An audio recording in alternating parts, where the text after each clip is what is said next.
வணக்கம் நேயர்களே.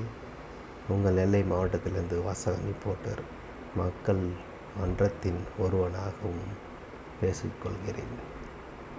அதாவது, இன்றைய காலகட்டத்தில் பிறரை நாம் குறை கூறி நல்ல பெயர் வாங்குவதற்கு பதிலாக நல்ல சிந்தனைகளையும் விழிப்புணர்வுகளையும் சொல்லி நல்ல பேர் வாங்குவது நல்லது. அடுத்தவர்களையே நாம் குறை சொல்லி நல்ல பேர் வாங்குவதை விட நாம் நல்ல செய்திகளை மக்களுக்கு அனுப்பி அதன் மூலம் ஒரு விழிப்புணர்வை உண்டாக்குங்கள் என்று சொல்லிக்கொண்டு விடைபெறுகிறேன். நன்றி, வணக்கம். ஆகவே மற்றவர்களை கேலி செய்வதும் கமெண்ட்ஸ் போடுவதும் நிறுத்திவிட்டு உங்கள் மனதில் உதிக்கும் வார்த்தைகளை பிரதிபலியுங்கள். மற்றவர்களுக்கு அது யூஸாக இருக்கும். யார் என்ன சொன்னாலும் சரி, கேட்காதீங்க. மன ரீதியாக கேட்காதீங்க, மைண்ட் ரீதியாக இது பண்ணாதீங்க. உங்கள் மனசில் என்ன தோணுதோ அதை மட்டும் பேசுங்க. அப்போதான் வாழ்க்கையிலங்கிற ஒரு மேட்டுக்கு நம்ம வர முடியும்.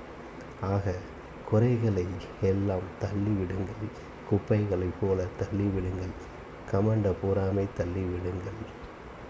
நிதானத்தை கடைபிடித்து, பொறுமையும் கடைபிடித்து, தைரியத்தை வளர்த்து கொண்டு, தன்னம்பிக்கையும் வளர்த்து கொள்ளுங்கள்.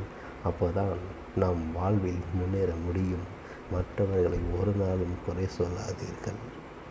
உங்களுக்கு என்ன தேவையோ அதை மட்டும் செய்யுங்கள். உங்கள் கடமையில் இருந்து மாறாதீர்கள் ஒரு நாளும். ஆகவே நீங்கள் வெற்றி பெறுவது உறுதி. நேர்வழியில் செல்பவர்கள் எல்லாருமே நல்ல ஒரு வெற்றியை எதிர்பார்த்து தான் செல்கிறார்கள்.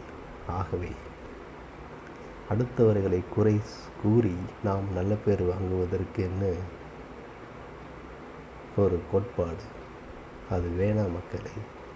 நாம் நல்ல விஷயங்களை படித்து அதை பிறருக்கு பிரயோஜனமாக இருக்க வேண்டுமே தவிர மற்றவர்களை குறை சொல்லி காட்டி கொடுத்து அந்த பெயர் நமக்கு ஒரு நாளும் தேவையில்லை.